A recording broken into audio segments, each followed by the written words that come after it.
It's an ugly stream, a meta stream, a stream hostile to narrative play and fun as we know it.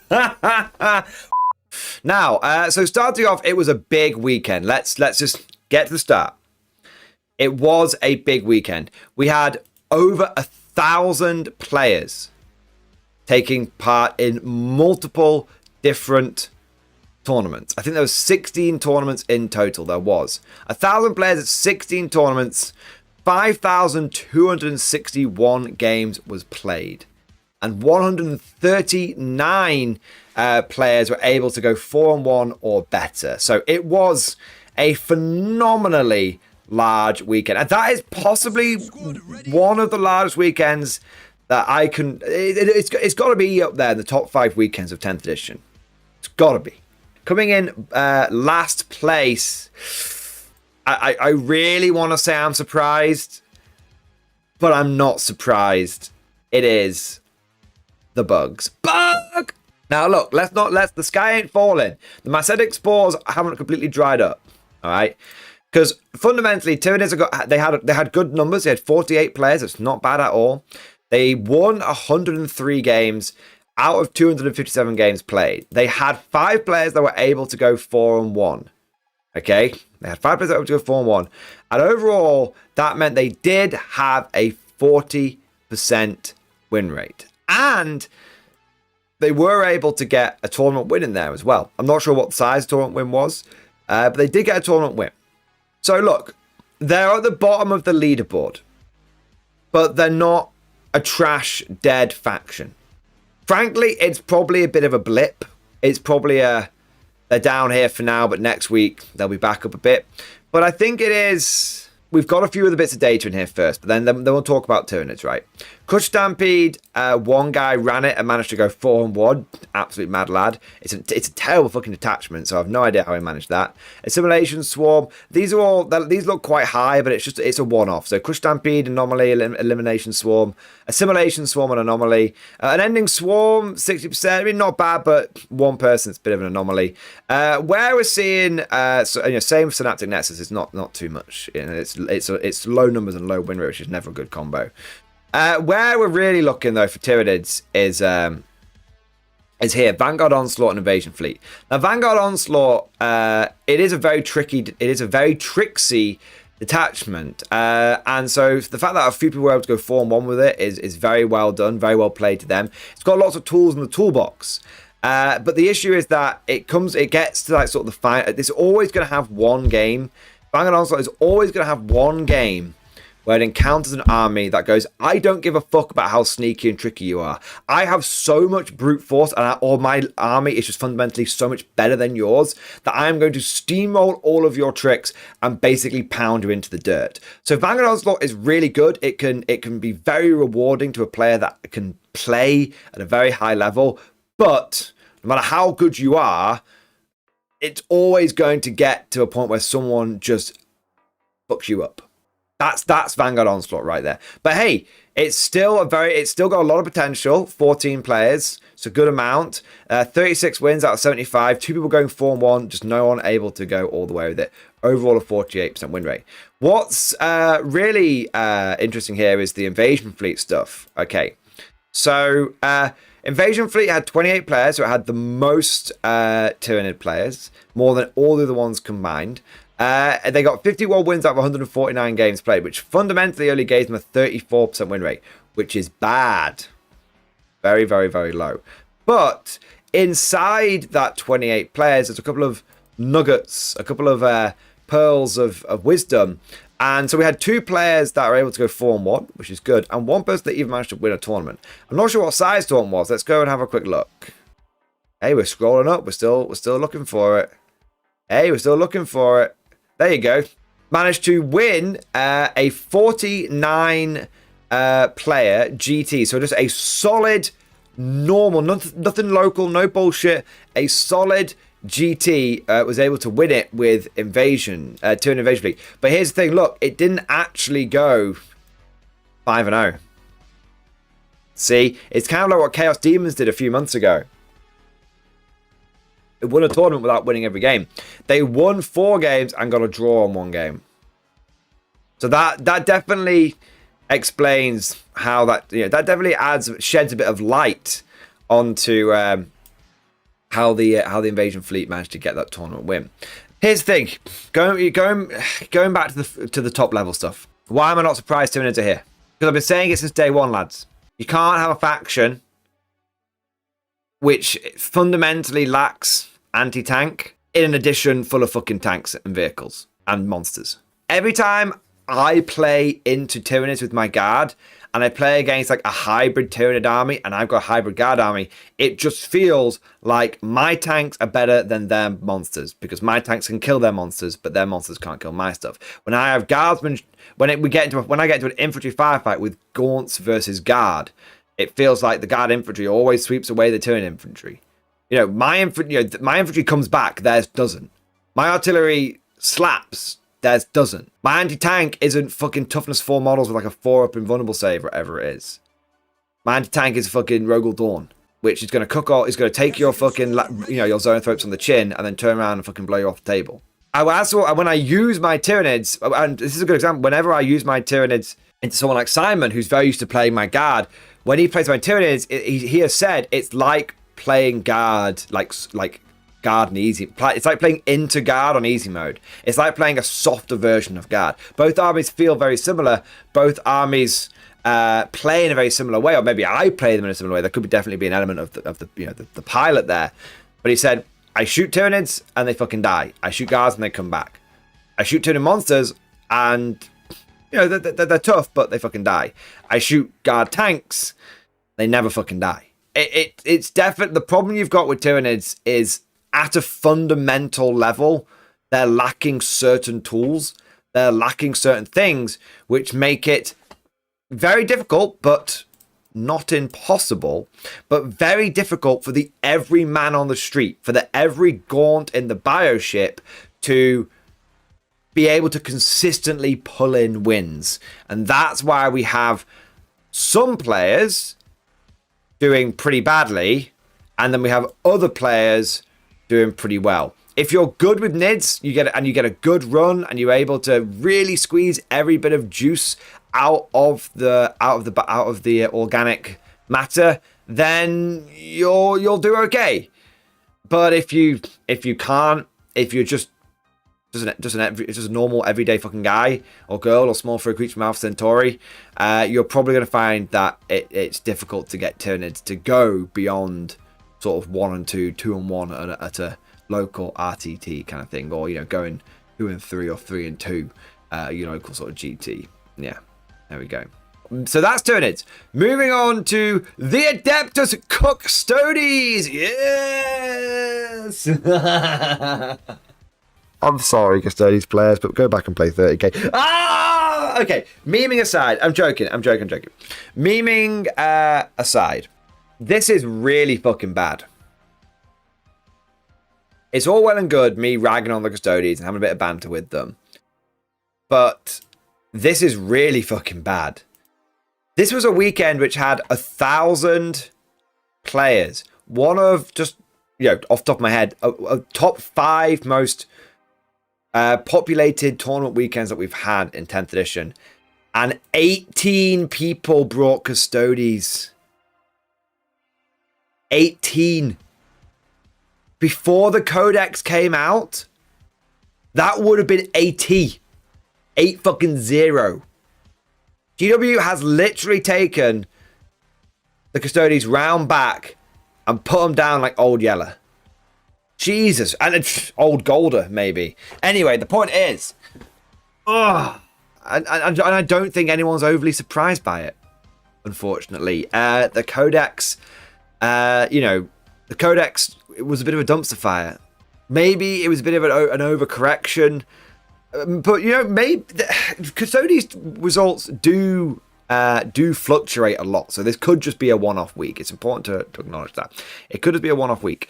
But I think what this number reflects is 2 things. One, the new Codex just feels kind of like bad. There's a lot of just, whether we're talking about the lore, or whether we're talking about the rules. And whether you agree with or like the law, or whether you disagree with it, and likewise with the rules. Whatever, I think all of us on both sides of the debate hall can agree that there has been a lot of negative perception around the Custodians, or negative chit-chat around the Custodians Codex. And so that's definitely going to have an impact on it. And I've been reading, fuck off, I can read. I've been reading a lot of, I know what you guys are going to say. I've been reading a lot of like posts and watching lots of videos and listening to lots of like podcasts about Custodians. And the number one feedback from it is that they just don't feel very fun to play. Like they don't feel like they should do. And so that's obviously going to put a lot of people off. The other thing to mention is that this doesn't mean Custodians are a dead faction. Custodians are a very, very, very common faction. And they're a very, very popular faction. And they're also pretty much every serious competitive player's third army. Not the first army, not the second army, but the third army. Because they're a piece of piss to paint, they're a piece of piss to collect, and when they're good, they're a piece of piss to pilot, because there's very few moving parts. And so what happened, and I predicted this.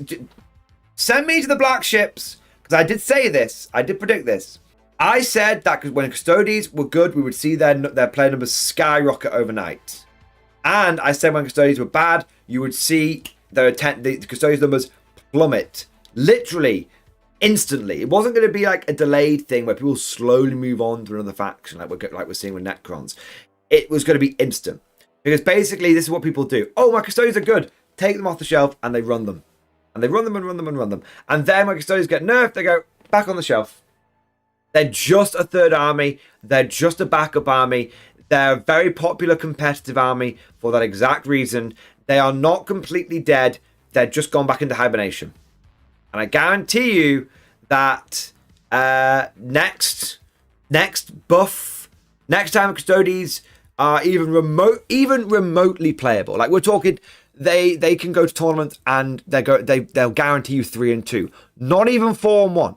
When they'll just guarantee you a positive, you can go to tournament with your Custodians and casually drink beer and pilot them to a 3-2. The moment that they're that sort of good again, but you never go sort of more than that. You'll see the numbers back up into the stratosphere. You'll see them back on top as the most popular army. They just need a buff, and the moment they get that, you'll see them go up again. So Custodians are not dead. Custodians are dormant. Be aware. And then we get to oh my god, look at they massacred my boy. Years of progenium training wasted. Ugh. Nah, not really. Nah. Not really, boys. Why a guard in the bottom three? Because the shit morning. No. Look at the guard always has a pretty low win rate. It sometimes creeps up a bit, sometimes creeps down a bit. But generally the guard win rate from the beginning of 10th edition has been the same. It has been between 40 and 45%. It's steady Eddie. And that's because we've not really had that many. We've had some big changes, don't get me wrong. We've had some artillery nerfs.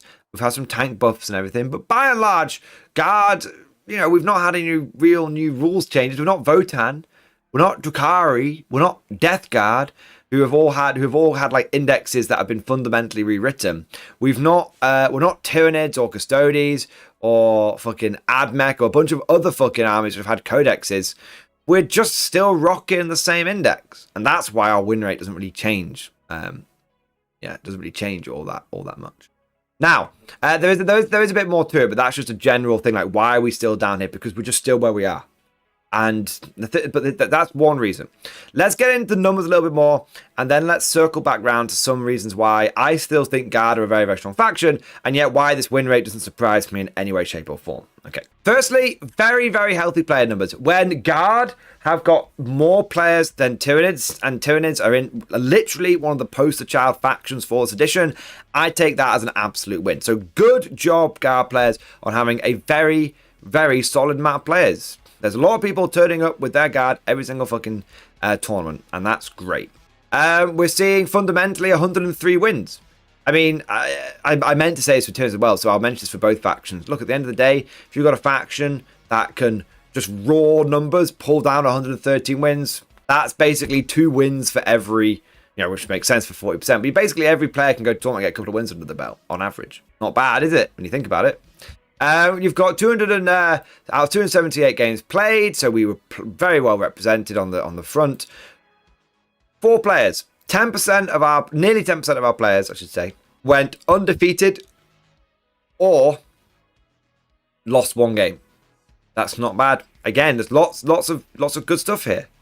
And we actually won 2 tournaments. I think they were relatively small tournaments, but hey, being able to win any kind of tournament is a big deal.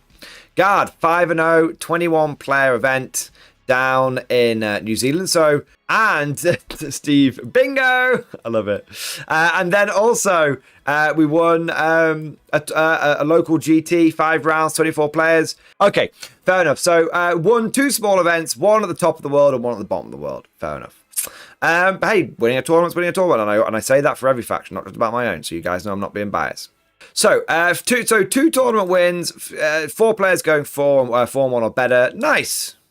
So, why do we have what feels like such a disparity? Why do we have, because Guard on paper have everything that they need to do well.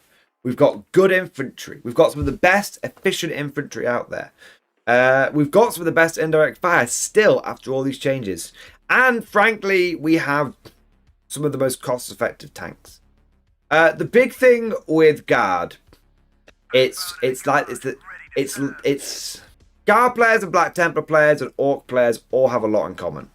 But especially right now, I think Guard players and Black Templar players. Now, there's a difference between playing Guard and being a Guard player. Okay? You could take Guard tournament and do well with them, and you're playing Guard. But if you're a Guard player, it means that, and it's the same. But this goes for everyone, by the way. There's a difference between playing Tyranids, being a Tyranid player, and different communities attract different personality types. Like, Space Marines, tends to attract people that are newer to the game, maybe a little bit, sort of going in there, sort of bright eyes, wonderment. Tyranid players, you tend to find that a lot of women collect Tyranids, which is crazy. But also generally, you find that a lot of just generally pretty chilled out people play Tyranids. You find that a lot of cunts play Tau, for example. Like, just certain communities, certain factions just draw in certain personalities. And the big thing I would say with Guard is similar to Black Templars people, who is that you can give a Guard player, you can give them the best possible list, and you can tell them this is exactly how you should run the list. This is exactly how you should run the army, and they'll go, that's great. That's great. No, I recognize that is the better way to play. I recognize that, but I'm not going to do that. I really like cavalry, so I'm going to take 60 of them. But that's not going to win any games. That's okay. I'm not bothered about winning games. I just really like cavalry, so I'm going to take cavalry. It's like, okay. And it's the same with Black Templars. You can tell Black Templar players, guys, you'll be running fucking Ironstorm. Ironstorm is clearly the better detachment for you guys, and maybe or Gladius. You should really be taking those kind of things. And the Black Templar players will go, I know which detachment is better, but I'm going to take Righteous Crusaders because that is the Black Templar detachment.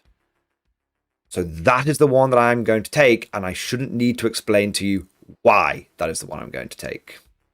And so that is a really important and fundamental part of the Guard community, and it really is represented in the win rate. It is, and Guard, but it's represented in these topsy-turvy numbers. Why? No matter how terrible Guard is, when we've had 22% win rates recorded on the competitive scene, why did Guard still have one of the higher player communities? Why when Guard is winning GTs, why is the win rate still somewhat low. Because guard players will play the way they want to play. And so that's why you get this strange paradox, strange dichotomy, if that's the right word, where you have high player numbers and clear evidence that the faction can go 4-1 and can win tournaments, and yet the win rate doesn't seem to shift all that much. There you go. The throne demands and we obey, beyond the stars and far away. 2-0 on Alpha! Ah! Fucking yes, mate. I love it. All right, let's get into the middle of the pack here. So we've done the bottom three. We're now looking at AdMech. So AdMech, look, you had asked me a couple of months ago if AdMech would have 17 players. Even on a busy weekend, I would have said, no, they're never going to break double digits. But here they are. And they are continuing to show that they have some play. Now, AdMech right now, 17 players is very good for them. And, you know, that's put them at the same level as Drukhari. Bear that in mind for a moment. Now, we've got, they had 35 wins, 86 games, and but no one went 4-1. They didn't win any tournaments, and overall they had a 41% win rate. We've got some anomalous results here. So, like, Cohort Cybernetica, 60%, but it's just a one-off. Same with Explorator Manipul. Same with the Datasarm Conclave. As is has been the case from the get-go. Basically, you've got these two, Radzone Core and Skitarii Hunter Cohort, that are the main attachments for this army. Now, Skitarii Hunter Cohort, it was a bad week for them. Normally, you run Skitarii Hunter Cohort, you spend your £3,000, you sell your kidney, and you finally get the army together and you actually start winning games. If I was one of these 7 players, I'd be very, very upset that I just spent all that money and didn't have a fucking 80% win rate. Joking aside, this is probably a little bit of an element of more people trying it out, and it's not quite as point and click as it may first seem. It's a bit like with Guard, it takes a few practice games before you start getting the measure of it. It's also maybe a little reflection on the meta starting to adapt. I mean, if you can handle Tau, you can probably handle AdMech in terms of like shooting, right? That is very much an ill-informed throwaway quote, so if that's wrong, please lambast me, but you sort of get what I'm saying. Like Skitarii Hunter Cohort, it's like, well, if you can deal with Guard, you can probably deal with this. If you can deal with Tower, you can probably deal with this. Does that make sense? Radzone Core, I don't know much about, but I believe it's like the standard detachment. It's the one they've had the most practice on. I'm still surprised we're seeing a lot of people picking it up, but yeah, there we go. But either way, however you slice it, Skitarii having good numbers for them, but struggling this week on the win rate. My suspicion is it's more people trying the faction. My suspicion is it's not really the meta adapting to them, because they're not a very common faction. So that sort of gestalt consciousness, that sort of group, that sort of herd knowledge isn't really being shared. It's very much more of a local thing. My suspicion is that more people are trying them out, and they're going to their first few tournaments with them, and they're getting their faces punched in. But if they keep trying, then they'll probably end up, that win rate will start going up again. It's a bit like every time Guard get a little bit good, the rate dips down a bit because new players jump on, and then they start learning and it starts going up again. Yeah. The big change here will be GW has said they want to fundamentally change how AdMech work. They don't want to be a horde army. So maybe when the new changes come, all of this is going to change quite radically. AdMech are a faction that you want to be keeping one eye on, because GW is going to be giving them a lot of attention, and it's going to be interesting to see if that attention fixes problems. Speaking of fixing problems, Drukhari. So Drukhari were a faction that were basically dead in the water a few months ago, maybe 6 months ago, and yet they've just been steady. Not much new to report. A little bit of a dip. Drukhari normally hover around almost perfectly 50%. Dropping down to 42% for them is a bit unusual. We can't even blame like the one dude that took Real Space Raiders, because he did just as well as everyone else who took Sky Splinter Assaults. The thing is, you want to scratch below the surface a little bit here. There were still 3 people that managed to take Dark Elder 4-1. No one won a tournament, and no one went undefeated.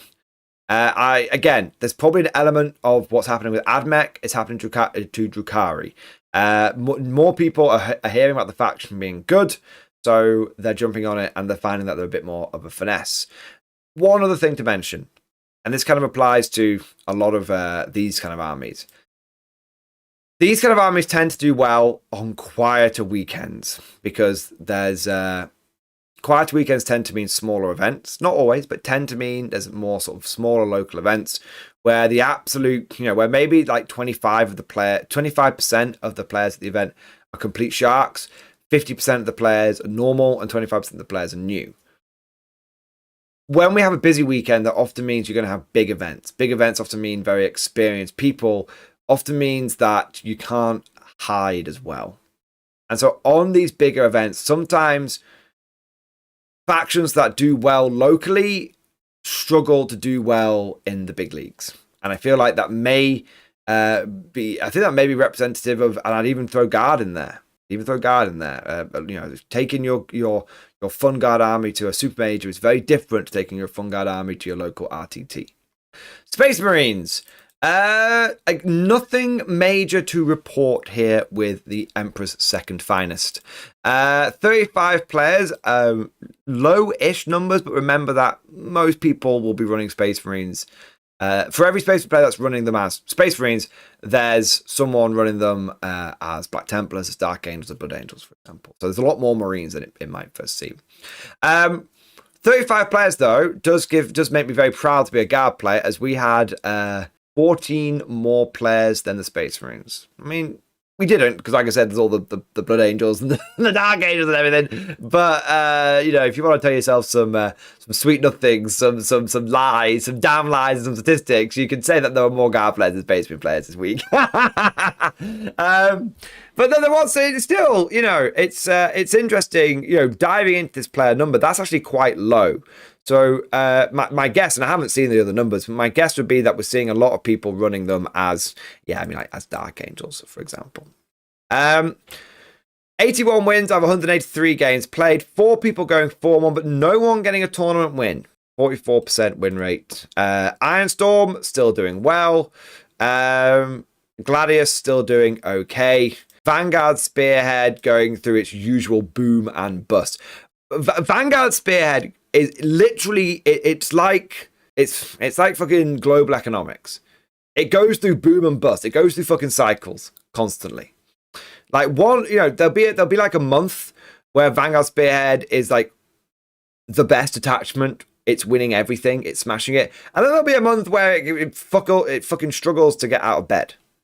Apparently we're in the weekend where it's struggling to get out of bed. Firestorm Assault being low does surprise me. That is traditionally quite good.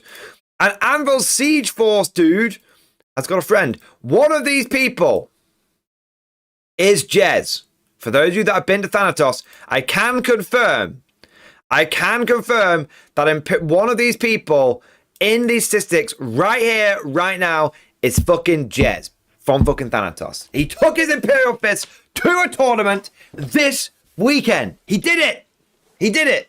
So Thanatos Jez was there, was representing, and he did have his fucking new Imperial Fist army, and he had a blast with them. So we know Imperial Fist guy. It's Jez. we never, he was under our noses the entire time, and we never knew. Imperial Fist guy's got a friend. Or should I say Jez? Jez is the new Imperial Fist guy. Always 2 there are. Chaos Demons, again, no major changes here. Chaos Demons coming in with 31 players, which is an okay number of player numbers. Not great, not terrible. 76 wins of 171 games played. As is tradition for Demons, a very respectable number of their community, over 10%. Going 4-1. But as is also tradition for Demons, never really being able to bring home the gold. I think Demons have won maybe 2 tournaments over the course of 10th edition, and yet they've always had a totally fine, a totally unremarkable win rate. The problem with Demons, I know I'm breezing through some factions because we it's like I said, not much changed, but to add a bit of context to those people that maybe are watching this sort of meta analysis for the first time, the problem with Chaos Demons is they're a one-trick pony. You take lots of big demons and a few of the small little ones to objectives, and that's literally how they've been played since day one of 10th edition and most of 9th edition as well. So the community has got very, how to put this? The community has got very used to dealing with it. You know how before I was saying maybe people are sort of getting used to AdMech a little bit, getting a bit more used to Jokai, but that probably wasn't the case because these are smaller factions that I've only, especially with AdMech, only recently seen a bit of resurgence. With demons, that absolutely is true. There is that just stealth knowledge. Every regular tournament goer that makes up a lot of these statistics has probably faced demons at some point between 9th and 10th edition. And the list that they faced hasn't really changed. Like, oh yeah, sometimes there's great and clean ones in there, and sometimes there wasn't great and clean ones in there, but fundamentally it's 4 or 5 big demons and a bunch of little demons. And so that just dealt knowledge and that sort of one trick this one trick that makes commissars mad.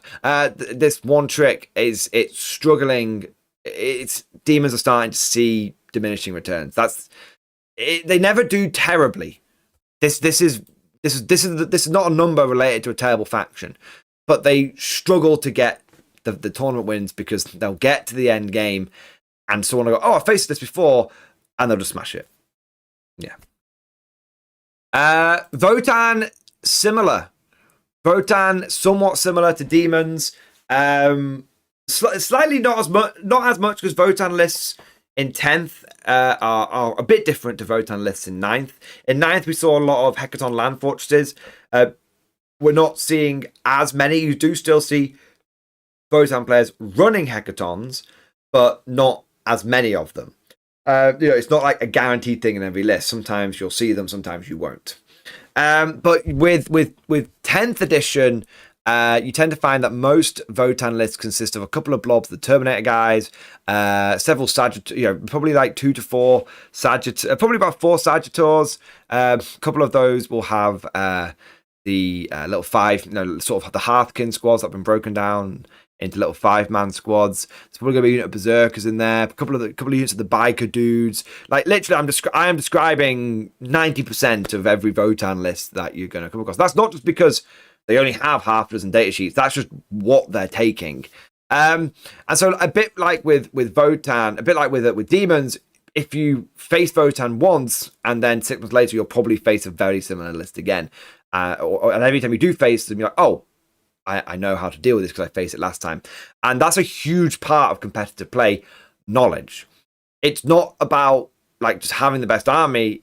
Pretty much every time I play a faction I've not played before, I lose it. I lose the game because I don't have the knowledge that I haven't accumulated the knowledge to beat them.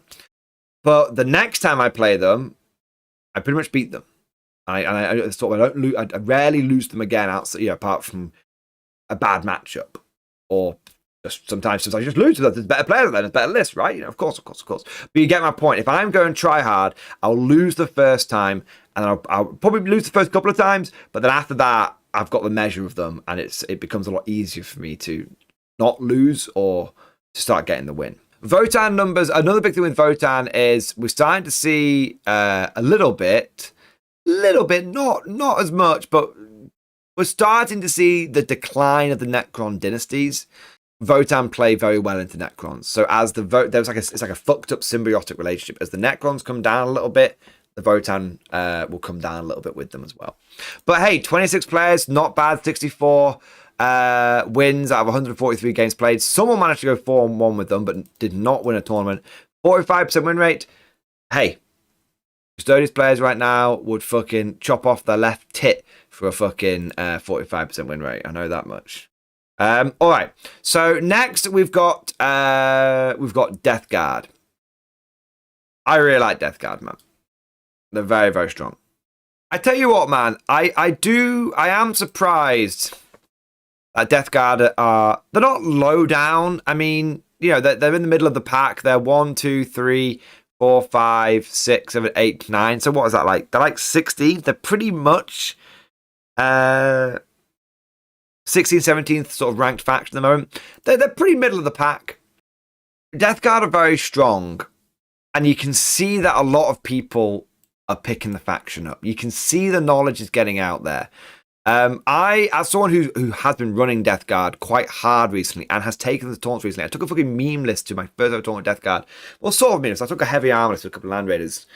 I have found that when you use them, they feel powerful. They feel like they've got everything they need. They've got anti-tank, they've got durability, they've got access to a huge variety of data sheets. Plague Marines are the best battle line infantry in the entire game right now. So I'd say I am surprised that they've only got a 45% win rate. I genuinely would expect that to be up a little bit higher than that, up maybe about 50%. But it could be that we're seeing some emerging new players. I mean, you can be as tough as you like, but maybe Tau still outshoot you. You can be, as tough as you like, but maybe still Admech blow you off the board. You can have the best infantry in the game, but maybe Guard still outnumber you a little bit. Maybe if I was to posit a theory, I think this number's the key. That is a lot of Death Guard players. Those of you that follow these stats, Death Guard having as many players as fucking Imperial Guard, one of the higher played factions. That's a really impressive number. My suspicion is we're seeing a lot of people jumping onto the faction, and my suspicion, and I'm not trying to lambast on here or throw shade on anyone. There's a lot of what I would say misinformation about Death Guard out there at the moment. You have a lot of people that say you want to take the extra AP play company. I've run the extra AP play company. It was okay, but in this meta of shooting, I found that being able to fuck someone shooting up with contagion, -1 contagion was much, much more valuable. But again, I could be spreading misinformation right now. But you have a lot of people that say you should always default towards the extra AP one. I always default towards the -1 political weapons one. I think that's more valuable. And I also see a lot of people that say every list should have Mortarion and 3 Plague Burst Crawlers. That, I think, you could probably debate about the 2 plague companies till the cows come home, right? The 2 contagions till the cows come home. There's the arguments made for both. One thing that I think is a very outdated piece of information, which still gets shared around on forums, which people still use in battle reports, which you still see people pushing and repeating so that they've just read online but not actually tried themselves, is 3 PBCs Mortarion. And I actually think that is the wrong path. You will not out-indirect fire someone. You will not out-tank someone. They are overpriced. And if you're taking a Demon Primarch, a several 100-point model to support like 3 vehicles, you're spending, between the PBCs and Mortarion, you're spending almost half of your list on that combo. Are you getting 1,000 points? Well, let's say roughly 800 points. Maybe it's like 800, 700 points of firepower from that combo. No. I don't think it's the way to go. I think the way you make Death Guard sing is Plague Marines. You don't have to go nuts on Plague Marines. I think 40 is actually is a very, very solid number of Plague Marines. You want Plague Marines, you want delivery systems for Plague Marines, and you need some long-range anti-tank to crack open the targets so that the Plague Marines can get to the soft, juicy stuff inside. Because Plague Marines are good, but they struggle with proper anti-tank. If you focus on those 3 things, Plague Marines, delivery systems, and fire support for the Plague Marines, I think that's how you get onto the proper Death Guard train. My personal opinion there, but I think what we're seeing here is a lot of new players jumping on, started to get to grips with the faction. It's causing the win rate to sort of stagnate a little bit, but we've still got 3 people that are showing you can get some good results to them. Fundamentally, I think Death Guard are a 4-1 faction with the ability to go 5-0 at local RTTs and mid-sized GTs. I think they're in a very, very good spot right now. Speaking of a faction that's sort of making some waves, as it were, P. Butcher's never been a fan of Morty. Me neither, man. I'm not a fan of Demon Primarchs in general, but that's because I'm old school and I remember when the Horus Heresy, no one knew anything about it. I still have never read a Horus Heresy book. I've started reading Horus Rising, got about got that bit when the guy gets like, is it like mugged as he's walking through the town that they've just like conquered? It's like in the first like 3 or 4 chapters. I went, this is boring as fuck, and put it down. Sorry, Hersey fans, not for me. Who to say, which is why I don't get the fuss about Custodes. Yeah, exactly, man. Exactly. Looking at a faction that is trying to make some waves, that is trying to jump into the meta with Big Splash, we have Tau. Now, there's been a lot of chit chat around Tau, man. When a lot of the Codex stuff was released, 50% of it looked. I mean, I saw a lot of the new Codex stuff, and frankly, I thought it looked trash. Okay, and then everyone told me, no, Mordian, you're wrong. Tau are going to absolutely dominate the meta. And then they've been out for what, like a couple of months now? Not a couple of months, a couple of weeks. Maybe 3-4 weeks. And we're struggling to see Tau get above a 45% win rate. It's tricky though, right? So let's go through the stats line by line and see what we can tease out from it. So 53 players is very healthy player numbers. 126 games won. Just however you slice, that's a lot of victories for the faction. 282 games played. 5 players, so almost 10% of their players, were able to go 4-1. But overall, that is only a 45% win rate, and no one took the gold. Now, you might say Guard only won a couple of small GTs. One of those was in the strange mythical land of New Zealand, but Hal didn't get those victories. There's a lot of other factions that didn't get those tournament wins either. But you got a lot of people going 4-1. But I am hearing a lot of rumblings around the Tau. For example, a lot of people are telling me that Monk Cat is oppressive as fuck, really brutal, really, really, really powerful. And we're seeing a lot of Tau. A lot of the feedback that I'm having from my Guard commanders on the Damocles Gulf coming back to me saying Tau are fucking oppressive and bullshit. The Monk Cat attachment is fucking filthy and horrible.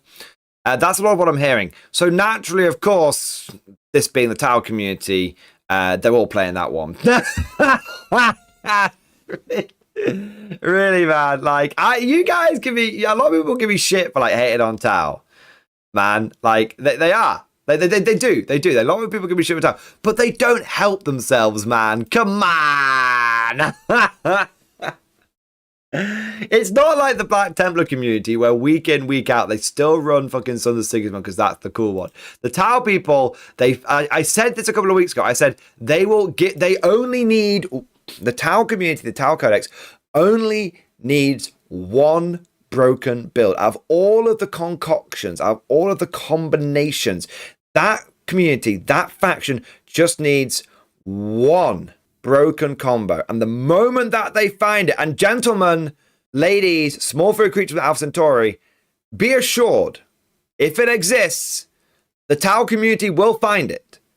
And the moment that they do find it, they will abuse the shit out of it.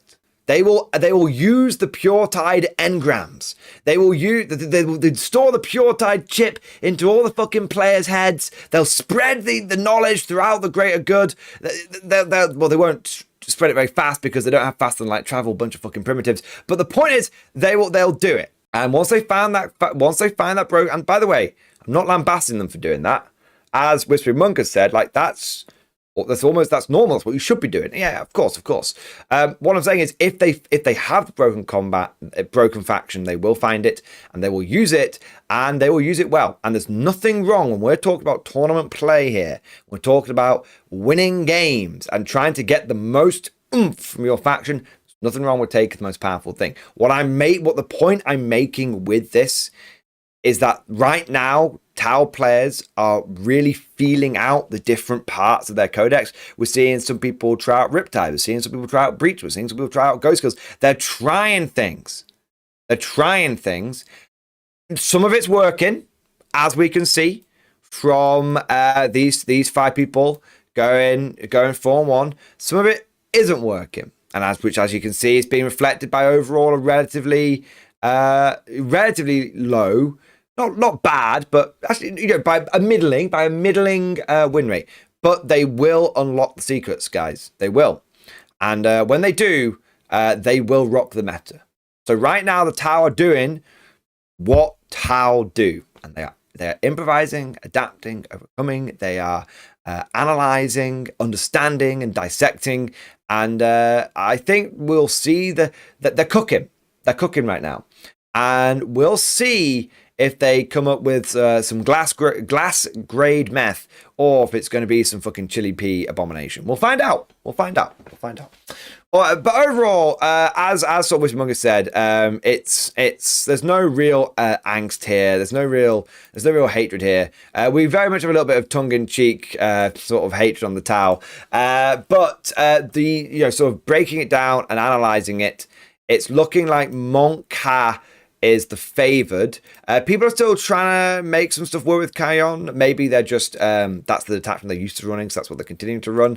There's some rumblings around Kroot Jail, maybe Retaliation Cadre, which is the one with all the battle suits. I think those people just they've got their heads. I think maybe I'm wrong, but I suspect Retaliation Cadre people are the ones that just bury their heads in the sand. They're like, no, more crisis suits.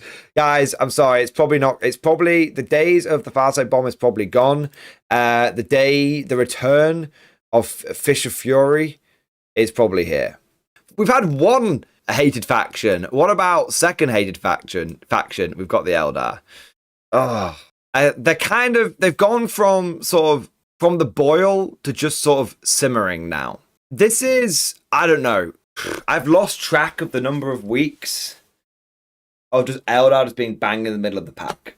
I know some of you may not like to hear this.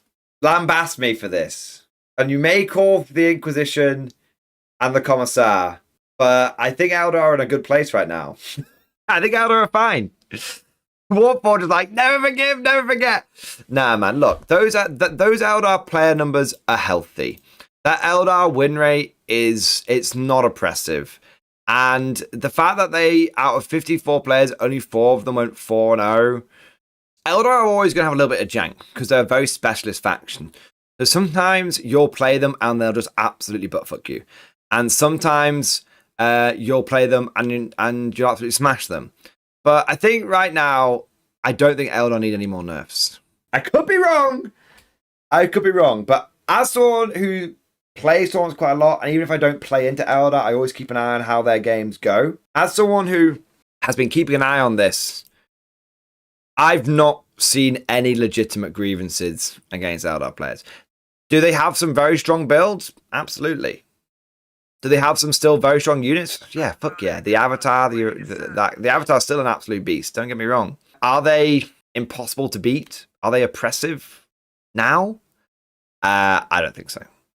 I think Eldar are finally in a good place, and I look forward to the Codex coming out and fucking up all the progress that's been made over the last 12 months. Nothing's really changed. Genes of the Cult are in. I think Genes of the Cult are in limbo right now. I was on holiday last week, and you can't see it on camera. Little body. Yeah, you can't see it. It's funny. Because it was really dark red. It was really bright red. And now it's darkened down to like a brown, like a tan. So it genuinely looks like an asshole. It looks like a brown starfish. So I've got my asshole and I've got my asshole. Frankly, they're a faction in limbo. I've heard that their cult ambush stuff is going to be changing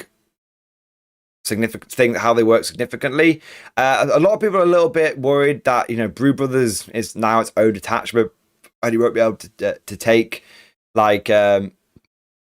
take them in normal detachments. Frankly, I never saw anyone taking 500 points of Brood Brothers in any Gene Stealer army. So it's hypothetically, you might be a little upset by it, but realistically, you were never doing it.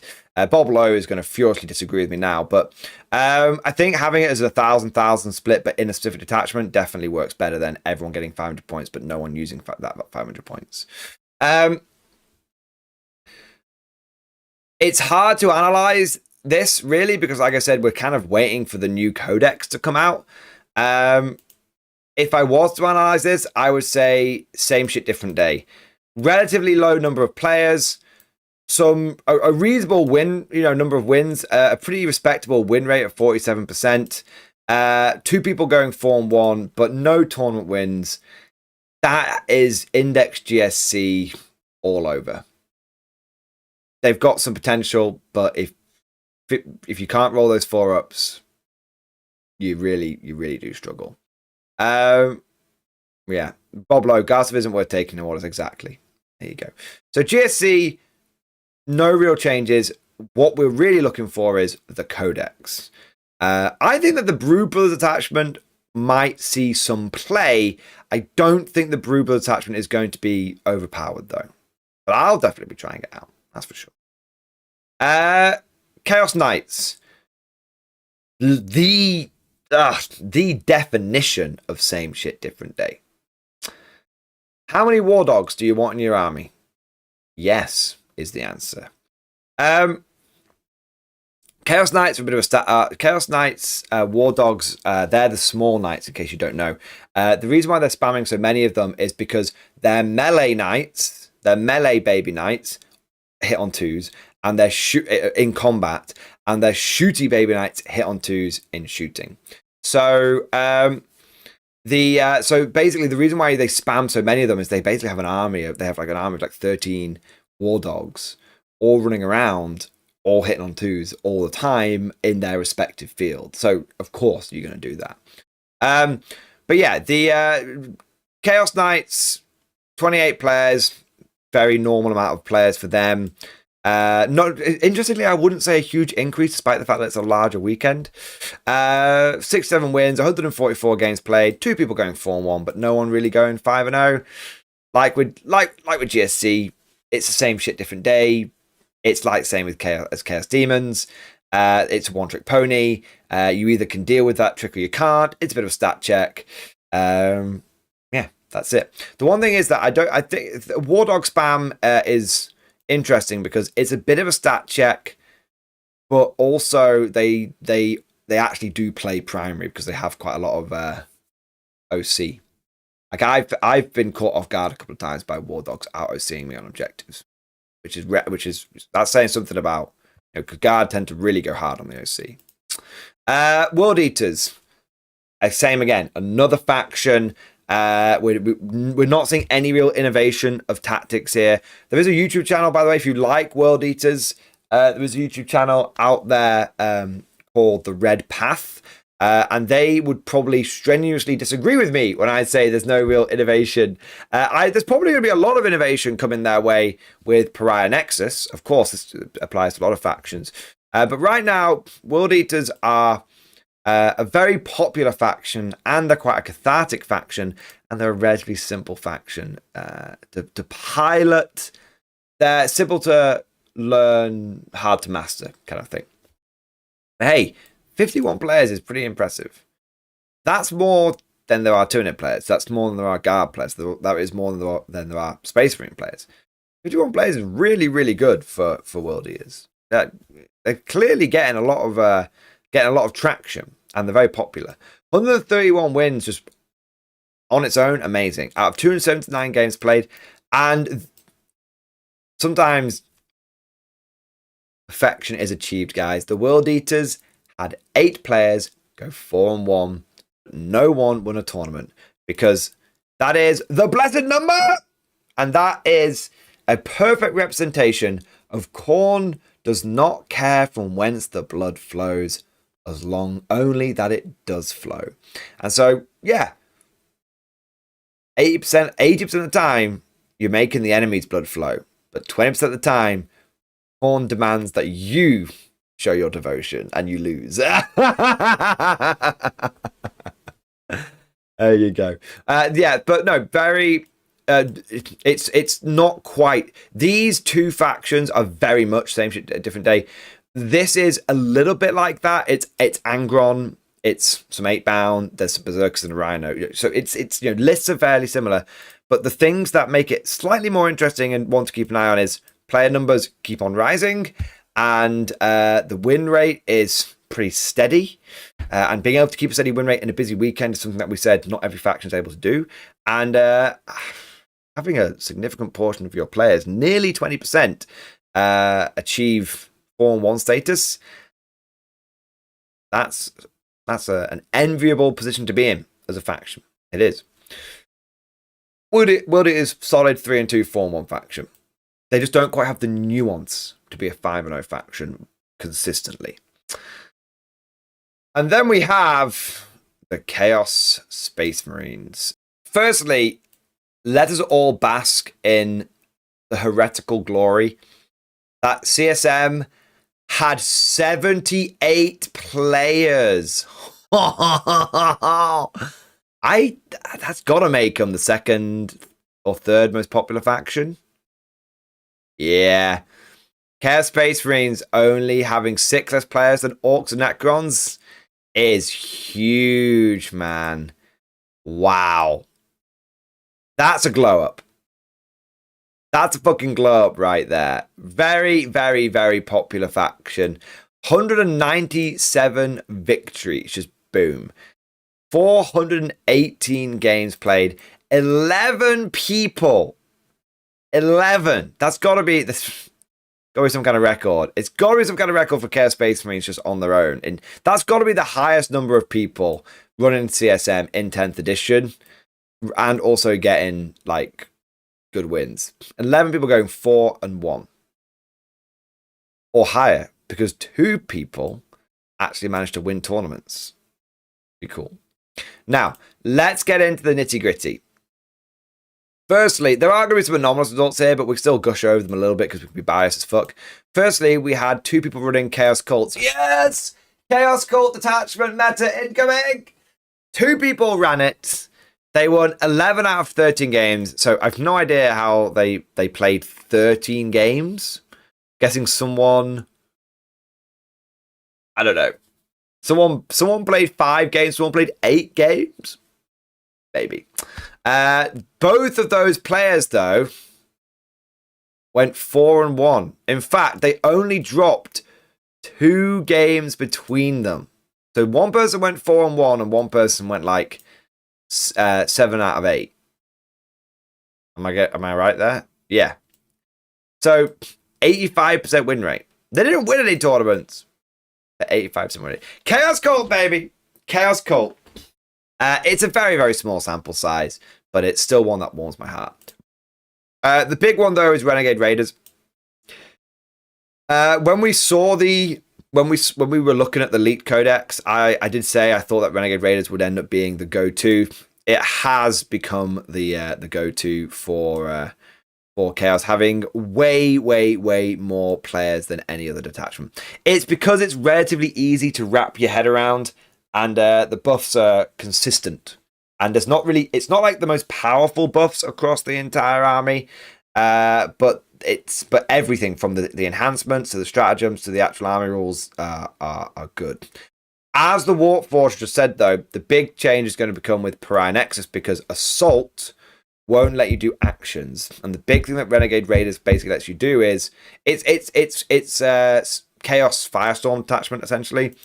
So with Assault not allowing you to do actions, that is going to...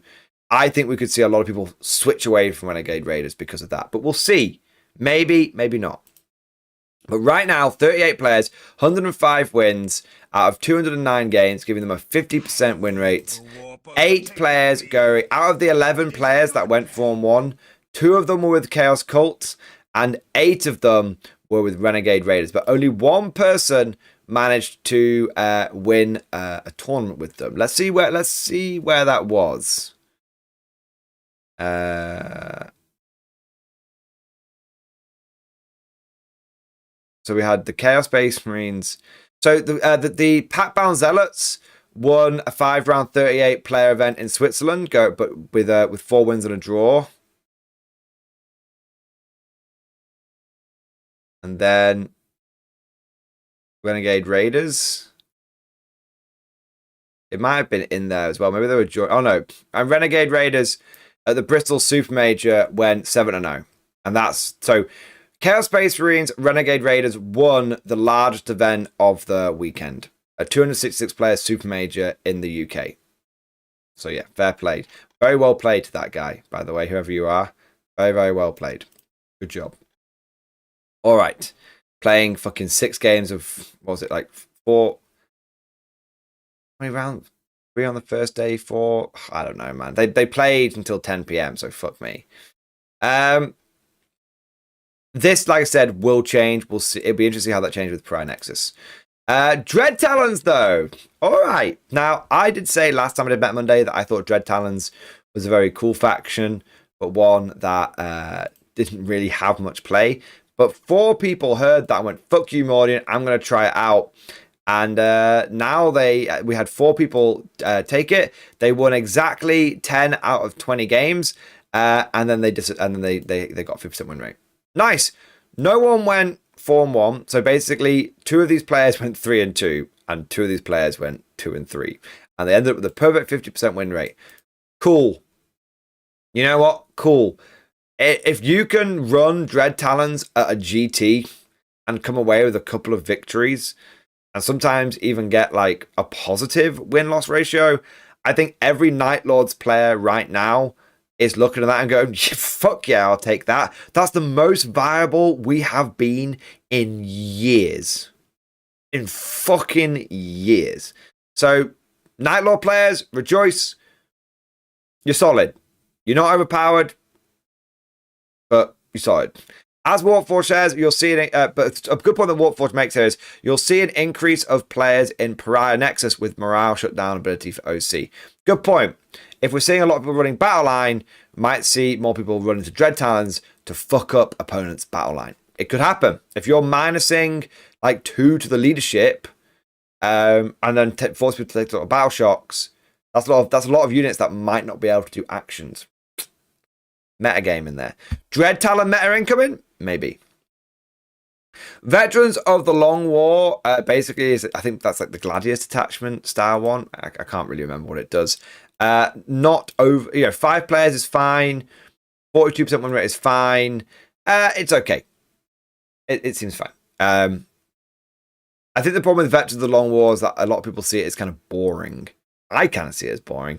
But look, it's, those Veterans of the Long War player had a higher win rate than the Guard community this week, so what do I know?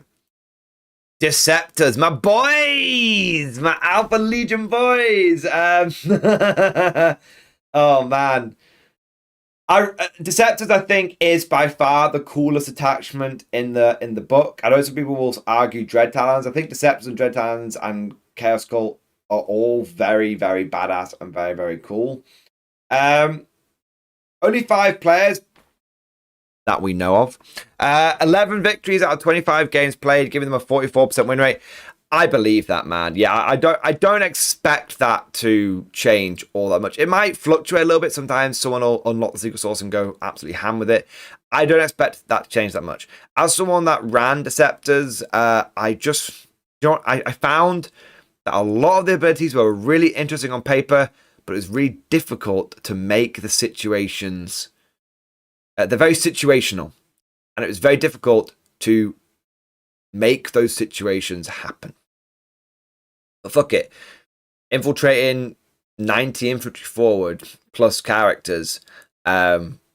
Yes. I'm going to do that every game, regardless of whether it's good or not. I've got to do that, right? Then we've got Soulforged Warpack. I actually thought this one would do a lot better. I have to say I was wrong here. My clairvoyance was not right here. I saw Soulforged Warpack. I saw the ability to absolutely mega spike all of your damage. And I thought people will definitely do that, because who cares if you rattle your entire army list to death? If the enemy's tabled first, that's fine.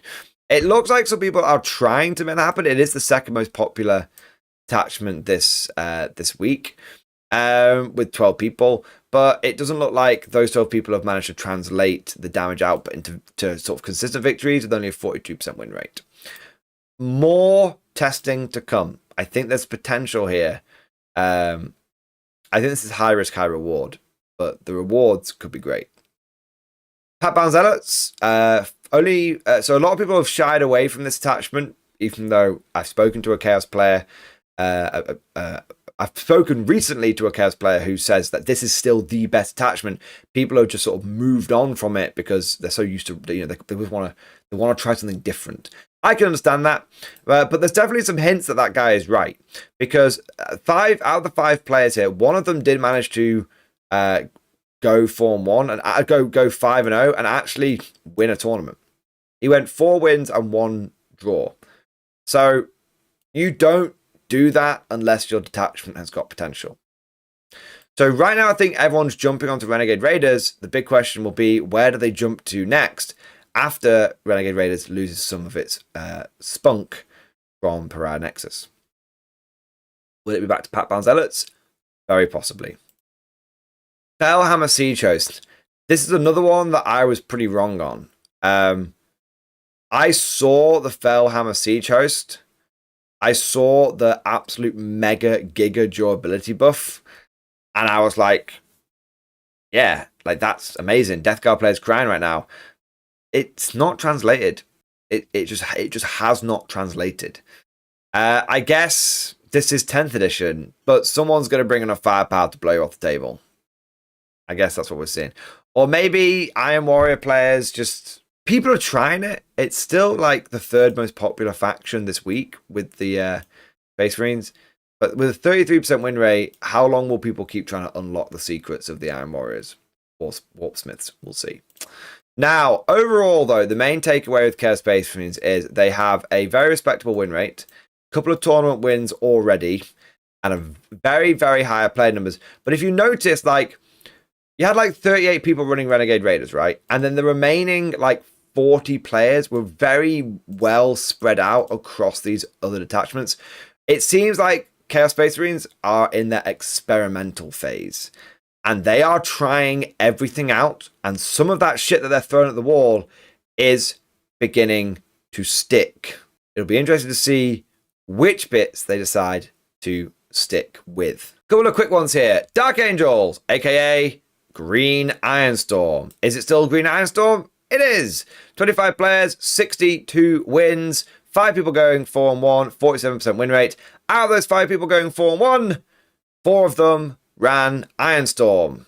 None of them won tournaments, but they all went 4-1.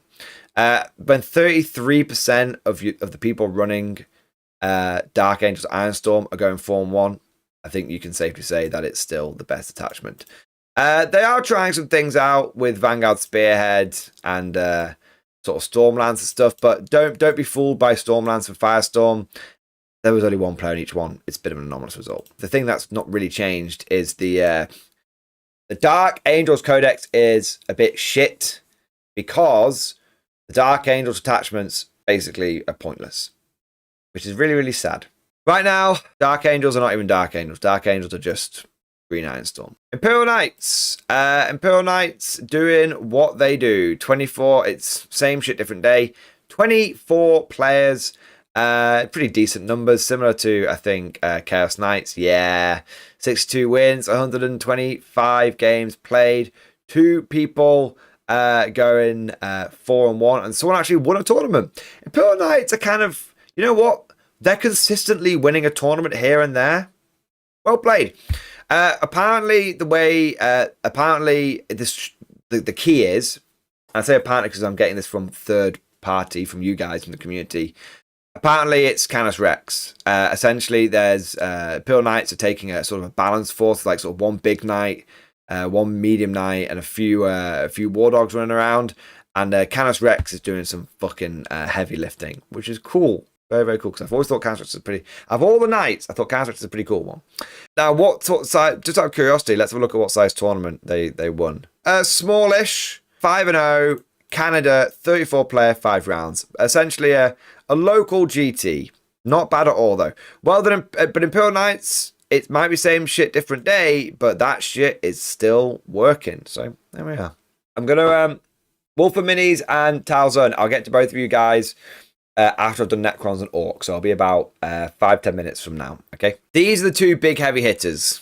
These are the 2 biggies in the meta right now. Necrons and Orcs. Necrons, despite rumors of their death, have been greatly exaggerated. I am so surprised that Necrons are still pulling down the player numbers that they have. I guess a lot of people just really bought a lot of Necrons and they're just not ready to move on from all that money. 84 players it shows that there's still a lot of health left in this faction. 226 wins out of 450 games played. 14 players. That's a lot more than... Oh, it's nice. 3 more than Chaos Space for me with their 11 more players. I thought there was only 2 for Chaos Space for some reason. 14 players going 4-1. 2 tournament victories. The big news here, though, this is not same shit, different day. It's not. So we're seeing a lot of people taking Hypercrypt Legion. But Hypercrypt ain't winning tournaments, man. Hypercrypt is 4-1 now. And you can see you've got a lot of people that are still trying to make it work. 31 players, 75 wins, 6-4-1, but only a 45% win rate. The lowest win rate this week. Even if you get rid of, like, we're not even counting like Obsidian's Phalanx, which had a weirdly successful, anomalously good weekend. Even just looking at the big 3 and the fact there is a big 3 now for Necrons, Hypercrypt has come in last. Will it stay that way? It might just be a fluctuation in the power matrix, but I suspect that Hypercrypt is now so last year. The biggie is the up-and-coming dynasty. The biggie is the new kid on the block, the Awakened Dynasty. Now, I may be wrong here, but I believe Awakened Dynasty is Silvertide. It's warrior spam, boys. It is getting +1 to hit if you've got like a lord leading a brick of warriors, which is cool. Mate, I'm surprised that one never was never being spammed, because Silvertide is cool as fuck. So I might be wrong on if that's the right attachment though, but I think it's Awakened Dynasty is basically, you know, take yo infantry. Now 16 players running that is a very, very respectful numbers for Awakened Dynasty. They are genuinely awakening, and they managed to get 38 wins. They had a 48% win rate. And they got a tournament win. Someone won a tournament with Awakened Dynasty. Let's have a look. 38 player, 5 rounds tournament in Italy. So a local-ish GT with 38 players. But hey, if you can take an attachment and win with it, it's yeah, good. Justin Polos, it probably is Immortals, by the way. So I always sort of lump Immortals and Warriors together. Foot slogging Necrons. This makes me very excited as someone who has an eye on doing a Stargate SG-1 themed Necron army, being able to take lots of like foot-slogging guys and have lords leading them and have that be effective makes me very, very happy. I think Awakened Dynasty is going to take over the mantle of from Hypercrypt Legion, and I think we'll see Awakened Dynasty be this summer's new hot item, and we'll see Hypercrypt Legion be, like I said, so last year. The one that's being very consistent, and between the Duel of Fates, between the Necron big detachments, which was the Duel of Fates between Canoptek Court and Hypercrypt Legion, it seems that Canoptek Court holds the high ground now. More players than Hypercrypt, more victories than Hypercrypt, equal number of people going 4-1 to Hypercrypt, but an overall higher win rate with a 54% win rate, and even managing to win a tournament with them. And I'm not sure what size tournament it was. Let's see if we can find it. Nope. 49 player Australian one. So Australian meta. So that is a factor you have to take into account. But hey, at the end of the day, it's a big-ish GT with 5 rounds. So yeah, there we are. Canoptek Court is just good. And you can't really deny that. Then we've got da Orcs. So it seems like the Orc meta is still in flux a little bit, but it's starting to crystallize. Chaos Space Marines are absolutely still in the... and Chaos Space Marines and Tau are absolutely still in the experimental honeymoon phase. Orcs are speedrunning it a little bit, and we're starting to see the Orc meta crystallize. 84 players. The fact that there's as many Orc players as Necron players... I do believe these guys are probably the inheritor for the meta. They're a long-lived faction in terms of like how long they've been around. A lot of people have access to Orcs. Not only that, they've got a very loyal, fundamental community as well. They've got that balance of competitiveness, but also people that just turn up to have fun games as well. Now, 84 players is really strong. 239 games won out of 461 games played. 15 players. I think that's the most, or nearly the most players. It's a joint top number of players going 4-1. The surprising thing is that no tournament victories. So technically, Necrons might have a lower win rate, but they've got more tournament wins. Interesting. I mean, at the end of the day, Orcs are a pressure list. Dress it up in 6 different cults, but 6 different cultures, but it's they are pressure lists at the end of the day. The top faction at the moment is Bully Boys. Over half of the players ran Bully Boys. Almost half of the players that went 4-1 were running Bully Boys, and they have a 56% win rate. As chat is saying right now, Mega Knobs of the 4+ Feel No Pain. Is anyone really surprised that this is a very, very powerful faction? Bully Boys is like there's no argument around this. This is what I mean by like the meta consolidating. Bully Boys is the right now meta way to play Orcs. However, it is not the only way to play Orcs, as we can see with Green Tide. There is a significant subsection of not only the Orc community, but the general Warhammer 40k community that just loves the idea of the Orc Green Tide. And it's what a lot of people would say is the true way, the proper way of running the faction. And we can see that with a quarter of the players this week running Green Tide. 19 players, 57 wins out of 110 games played, 52% win rate, which is bang in line with the overall average for the faction, and 4 people going 4-1. Green Tide, the reason why Green Tide isn't quite as dominant as Bully Boys is because it's really, really, really fucking good until basically it runs into a couple of like hard factions that just hard counter it, and then essentially it then just tables itself. A good example of this is Green Tide into Death Guard. If you throw a unit of Orc Boys into a unit of Plague Marines who have got the fight's first character, you're just going to basically lose combat in your own turn, which is never a good thing.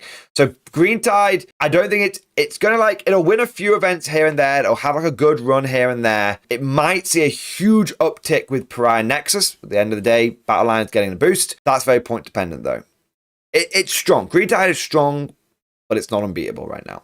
Warhorde is the traditional Orc faction from 10th edition. It was good, it still is good, and it's still getting some good results. 10 players with 2 of them going 4-1 and overall a 48% win rate. Quarter Speed has been dog shit since the beginning. It seems to have been written off by the Orc players. Big rip to all the Speed Freak players. Likewise, Beast Snaggers seems to... it's not that... There's just no one playing it. No one's running Big Hunt. No one's running Cult Speed. They may be good, but the evidence we're saying right now is Orcs. Orc players aren't interested in them. They're not even running them for fun. And those people that are running them aren't exactly getting stellar results to encourage other people to try it out. Again, we'll see what happens with Pariah Nexus, but I don't expect Cult of Speed to suddenly become OP. Same with the Big Hunt. Dread Mob, it's another example. It's Dread Mob. Everything I said about Soulforge Warp Pack, I'm going to basically say for Dread Mob. Lots of potential, high risk, high reward. We can see that players starting to try it out. We can see people are starting to get 4-1 results from it. It's basically just, do you blow yourself up or blow the enemy up? So if you notice, a lot of the factions that are sort of in the top 5 are maybe ones that people weren't expecting. Well, top 7 people weren't expecting. So firstly, we've got Blood Angels. 38 players is a really respectable community strength. 107 games won, fantastic. 7 people going 4-1 or higher, and overall a 52% win rate. They actually won 2 tournaments this weekend as well. One guy won an event with Gladius Task Force, and one guy won an event with Sons of Sanguinius. The Gladius Task Force one, it is an anomaly because it's one dude out of over 1,000 players. But he did fucking win. So it's like, it's an anomaly, but not one that I think you should completely discount. Let's have a look at what the fuck he won, man. There you go, man. He won a 44-player 5-round event in, I think, is that in Spain?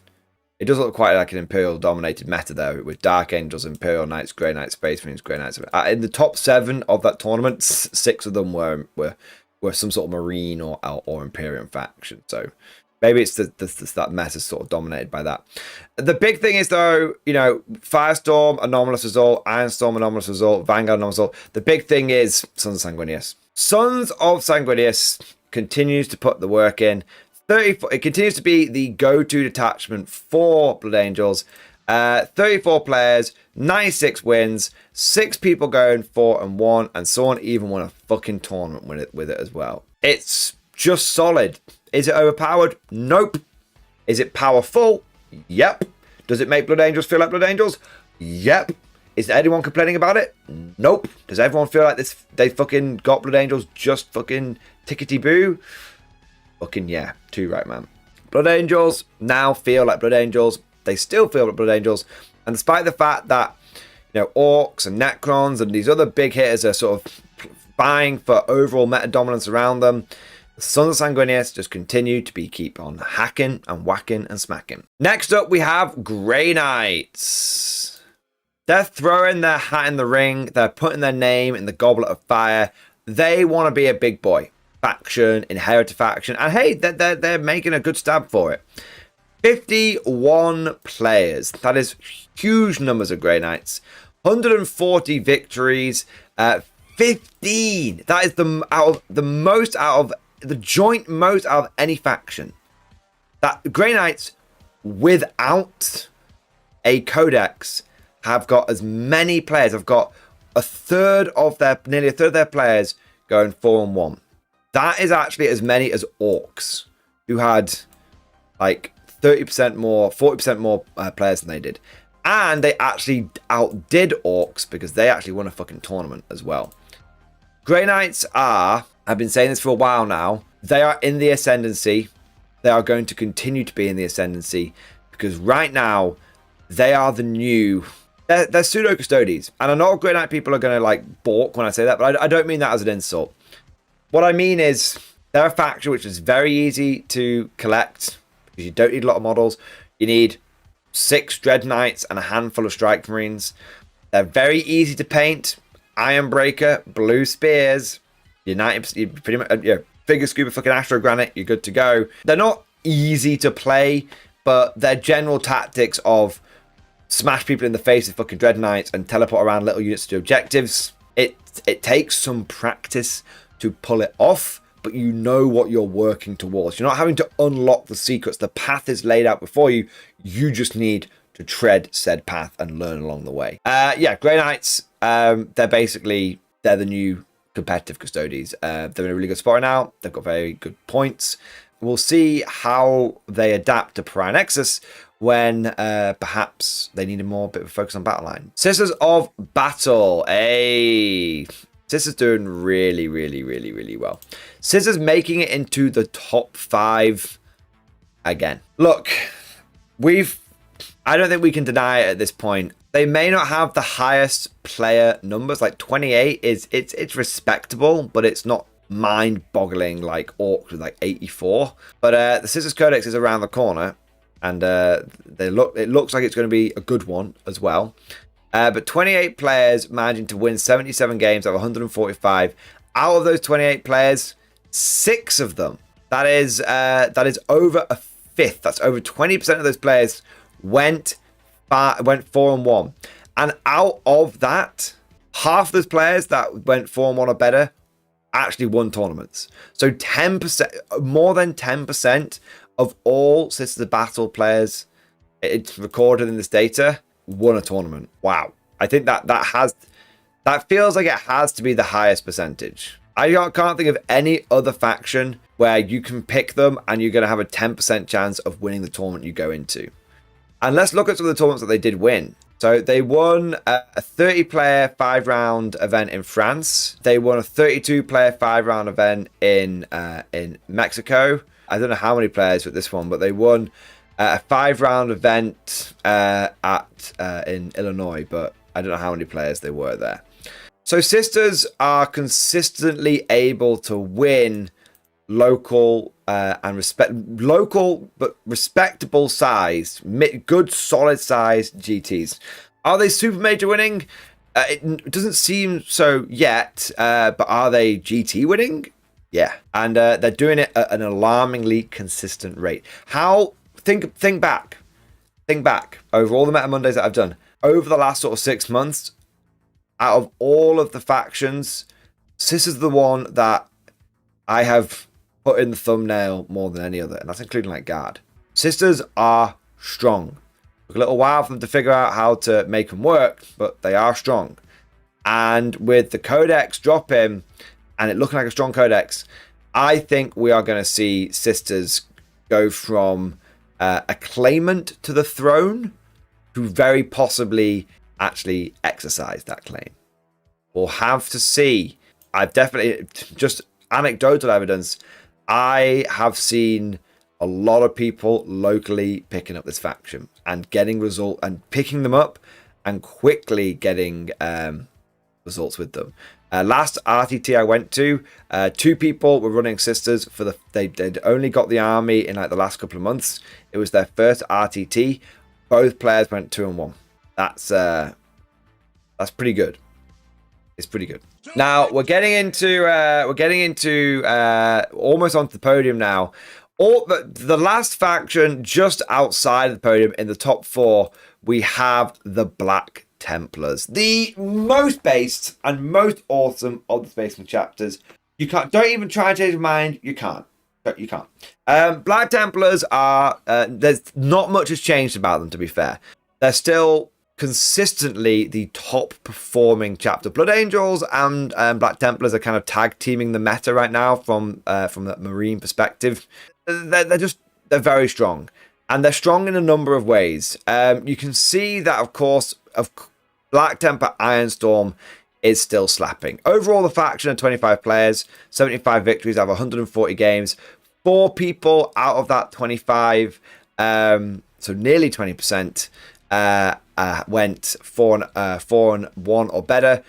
They actually won 2 tournaments as well. They had a 54% win rate overall as a faction, but the real spice is Ironstorm. Black Templar Ironstorm had 20% of the Black Templar players this week, had 5. And yet it accounted for 50% of the players who went 4-0 or better, and actually 100% of the tournament wins. So both tournament wins this week were with Black Templar Ironstorm. It's the 10-point fucking melters, man. It makes such a difference. I faced it. It is oppressive. It will shoot you off the fucking board. It's not even a maybe. It will. It's because look, marine vehicles are a little fragile, but when you're getting like 14 of them in a list, it's got good firepower, relatively good durability, really takes advantage of the current meta. Yeah, there's no downsides to this list. Will it do well in Pride next with the focus on battle line? It may change. Black Templars may change, but I think it's got so much firepower that it might just brute force its way into the new meta and keep doing what it's doing. It's not guaranteed. We have to see really, because GW often says these things like, let's make Battleline important, and then people just continue to just blow each other off the table with fucking mega firepower death lists. Okay, maybe. Either Ironstorm is going to lose out in favor because Battleline does become genuinely the new meta, or Ironstorm is going to stay exactly where it fucking is because it's just got the firepower, bulldoze and pave over the new meta in its own unique way. But it's not just Ironstorm which Black Templars are getting good results in. Gladius Task Force also had 4 players, which managed to. One of them went 4-1, and overall they had a 65% win rate. So it turns out that Ironstorm and Gladius are actually the real way, the most successful way of running Black Templars. Like I said earlier in the video, you can tell a Black Templar player, take this, it'll cause you to win games, and they will go, oh, I know that's good, I fully accept, I agree with you, that's good, but no, I'm going to take Righteous Crusaders. Why? Because I'm a Black Templar player. We see this every single fucking week, and every single week it puts a big grin on my face, and it just makes me fucking chuckle, because the vast majority of Black Templar players took Righteous Crusaders, and yet they only had a 45% win rate. And it happens every week. They have like a sub 50% win rate, but they just don't give a fuck. They are Black Templars. They will run the Black Templar detachment. so Sigismund help them.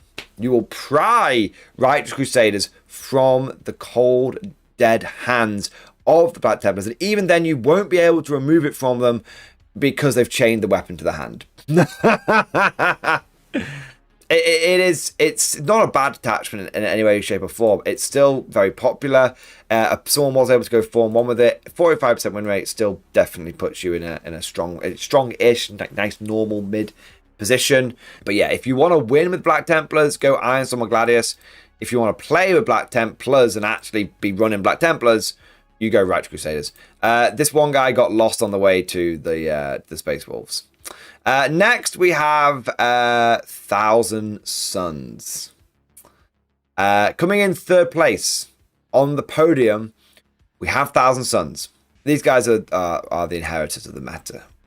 I said this a long time ago, and I know I sound like a broken record. I'm definitely been wanking myself off a lot in this video.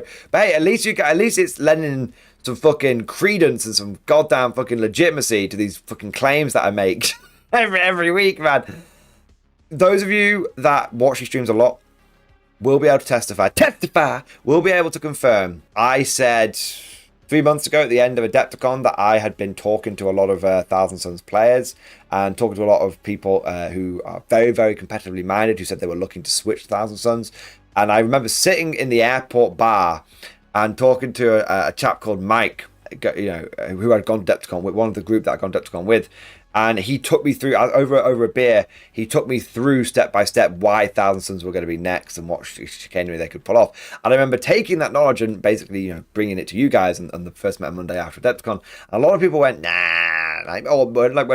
Some people went, nah. A lot of people went, ooh, interesting, we'll see if it pans out. And it has panned out. They're really strong, Thousand Suns. And it comes down to the fact that they've got the best Demon Primarch at the moment. Better than Angron, sorry, just is. And they've got phenomenally good, durable battle line.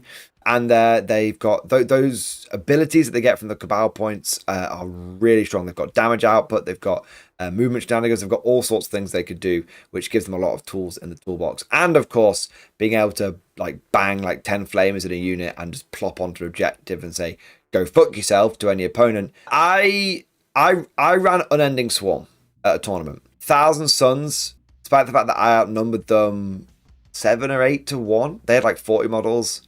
No, 3 to 1, 4 to 1. I can't remember. They had 30, 40 models. I had 240. So with respawns, I had 300. So they tabled me. That is the level of firepower that they have, and I couldn't tie them up, and I couldn't fuck with them. They've got good damage output. They've got good durability. They've got good maneuverability. Units to watch out for are Rubrics with Flamers, Araman, Magnus, Demon Prince, and the Mutaleth Vortex Beast. Do not underestimate the Mutaleth Vortex Beast. Also, do not underestimate the Demon Prince. There's a guy at Just Play who runs Thousand Suns every single tournament. I cannot remember the last time he didn't go 2-1 or 3-0. I can't. He either wins the event or he comes second. But he has podiumed at pretty much every Just Play event for the last 4 or 5. That's not a one-off. That's a fucking pattern, and it's fucking Thousand Suns that he's doing it with. So yeah, these guys are very, very strong at the moment. Pariah Nexus may mix things up, but I would say if there is one faction that truly might be able to inherit the meta, it may be Orcs, but my money is still on Thousand Suns. This is the current meta, Pariah Nexus notwithstanding. Another faction that is really trying to inherit the meta is Space Wolves. So Thousand Suns, as seems only appropriate, the two really, really dominant factions right now, the people that are really trying to inherit the meta, really trying to put their mark on the competitive scene. Well, one is Thousand Suns, and the other one is Space Wolves. The two rival factions. GW unintentionally forging that narrative in the competitive scene. So Space Wolves had 31 players, which would just keep seeing it going up. It keeps going up. It keeps going up. 31 players, 94 victories out of 174 games played. 3 players going 4-1. 54% win rate, but no one won a tournament. Definitely trying. The vast majority of Space Wolf players ran Stormlands and they ran Wolf Jail. We do have some other stuff. So one guy ran Firestorm, one guy ran Champions of Rust, one guy ran Ironstorm, 3 guys ran Ironstorm. They just got lost on the way to the Black Templars. Gladius Task Force seems to be doing some good stuff. I think it doesn't matter which fucking Space Marine chapter you take, whether it's vanilla or one of the special ones. Gladius Task Force is just fucking solid, man. It always puts in the work. The big one is Stormlands, though. Now, I will hold my hands up here.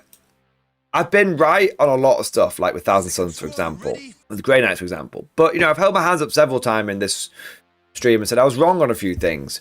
I was wrong on Space Wolf Stormlands. I acknowledge that it was a very, very... When it first started cropping up, I acknowledged that it was a very, very powerful tactic, but I also said it was a one-trick pony. And I said, look, they've been doing this thing since the beginning of the edition. It's like any one-trick pony, we will see it, the meta sort of eventually adapt to it. And we will see it start losing its potency and it'll sort of plateau and diminishing returns. That has not happened. Stormlands has just continued to go from strength to strength. It has established itself as the main way to display Space Wolves. It's really good. I think the reason it works so well is because right now there's a lot of armies that are combat orientated, like Orcs are on the rise, like Blood Angels are on the rise and stuff like that. So having an army, if you have an army across table from you that isn't going to shoot you off the board and is actually going to get into combat with you, great. Space Wolves don't mind that situation at all. They'll get into a fight every single day of the week. If you do face off against an army that wants to gunline you and blow off the table, well, that's when you just revert back to good old-fashioned Wolf Jail. It's a pressure list, but it's a pressure list with a shitload of speed, a shitload of punch, and a shitload of avoidable saves. If you can make some 4-ups, you'll do all right. And even if you can't, well, you'll probably still pin the enemy in their deployment zone long enough for you to win on points anyway. It's one of those armies that it's got some very. It's clearly a 4-1, 3-2 thing. 19 players took it, but pretty much every single one of those players went 3-2. Only one of them went 4-1. So is it broken and overpowered? I don't think so. When you actually look at it, it's the problem with Wolf Jail is people. When you look at the numbers, Wolf Jail, it's not winning tournaments. Well, at least not this week. It has won tournaments though. I think the main thing with it is that everyone's just fucking sick of playing into it. You could argue whether it's OP or not. You could argue whether it's going to be inheritor of the meta or not. But one thing that I don't think you can argue is it's fucking boring to play into. You go to a tournament and every single time you play in Space Wolves, it's the same fucking list. It's a bit of a problem that we're seeing with some armies. These one-trick ponies or one-trick wolfies or one-trick furries, I should say. Yeah, it's good that they've got a build, and I'd say, look, every army should have at least one build, 100%. But it also feels a little bit like change the fucking record. Again, but to be fair, you can argue that because some people would say, but Mordian, we like it that we've got our build, and we don't want GW to fuck with it and take it away from us because we've been enjoying it. Fair enough. Yeah, I can dig that. We don't want to give GW any more excuses to run us on the treadmill, right? But yeah, Space Wolves right now, I would say are very divisive because what they're doing is working, but it's not bringing home the gold consistently. It's a little boring playing into the same shit every single time. But at the same time, do we want GW to keep fucking changing things just for the sake of it? Personally, I like it when things stay fresh and exciting, but I do this for a fucking living, so I have a different perspective to people that do it, sort of here and there, if that makes sense. I'm not saying that as like a flex. What I mean is, it's easy for me, as someone who's got multiple armies and everything, I like to keep things fresh and interesting. But for some people, this is their one army, and they don't want it getting fucked with, and I get that, and I fucking respect that. But we have first place. Space Wolves are technically not the top faction this week. You know what is the top faction? Deathwatch Black Spear Task Force, baby! Oh, man. Deathwatch Mare incoming. I said it a few weeks ago when I looked at the Deathwatch datasheet and I was like, why are these guys so bad? They look great. They look so powerful. Guys, I'm sorry. It's not a Deathwatch Mare incoming. I want it to be. I really want it to be. But it's an anomalous result, man. It's out of 1,020 something fucking players, 4 people ran Deathwatch, and they just so happened that out of the 21 games that they played, no one went 4-1. So basically, 3 of the players went 3-2, and 1 of the players went 3-3. And overall, they had a 57% win rate. Oh man, like I said, it's just 4 players. It's one of those things you get when you've got such a small number of players. One week, you very well may find yourself at the top of the meta and at the top of the leaderboard, and the next week, you'll find yourself at the bottom. Next week, Deathwatch very well may have a 30% win rate. But fuck it. You know what? Let's give the Xenos Hunters, let's give the Men in Black let's give them their moment. Because they have been chowing down on the fucking biggest shit sandwich for 12 months. They literally, their hype train got fucking derailed before 10th edition even launched, because they got pre-nerfed before 10th edition even launched. And yet, these 4 motherfuckers still turn up, and these 4 motherfuckers still put in the work. These 4 fucking guys, they managed to bring home the glory. And I think everyone that sees Deathwatch at the top now, everyone knows it's a flash in the pan. Everyone knows it's a bit of a funny one. Everyone knows it's not really the meta incoming. But everyone also gives the nod of respect, you know. The 4 mad lads that went out on a big fucking weekend of competitive play, and somehow, by the grace of the Golden Throne, top the leaderboard. Next week, kids have a birthday party to go to. Win rate back to 30%. Exactly. There we go, man. Nice. All right. I think that's all for now, guys. Hope you enjoyed today's stream. Thank you for watching. And of course, as always, I'll see you guys next time.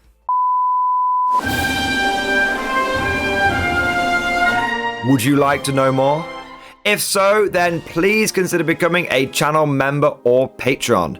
By supporting the channel, not only will you be doing your part, but you'll also be helping me create more content for your viewing pleasure and unlocking a whole host of perks. You get everything from a badge next to your name, custom emojis, but the big one is access to the Mordian Glory Discord server, an online community with almost 2,500 active members. It's always popping off in the MG Discord. We've got channels for army lists, hobbying, tactics, stories, and even a pretty spicy meme section as well.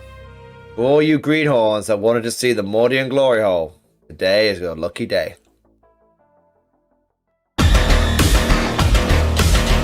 And joking aside, I do want to say a massive thank you to all of the current channel members and patrons. You guys are amazing. Truly the lifeblood of the channel. I could not do Mordian Glory full-time without the incredible and generous support of my members. So thank you guys so much.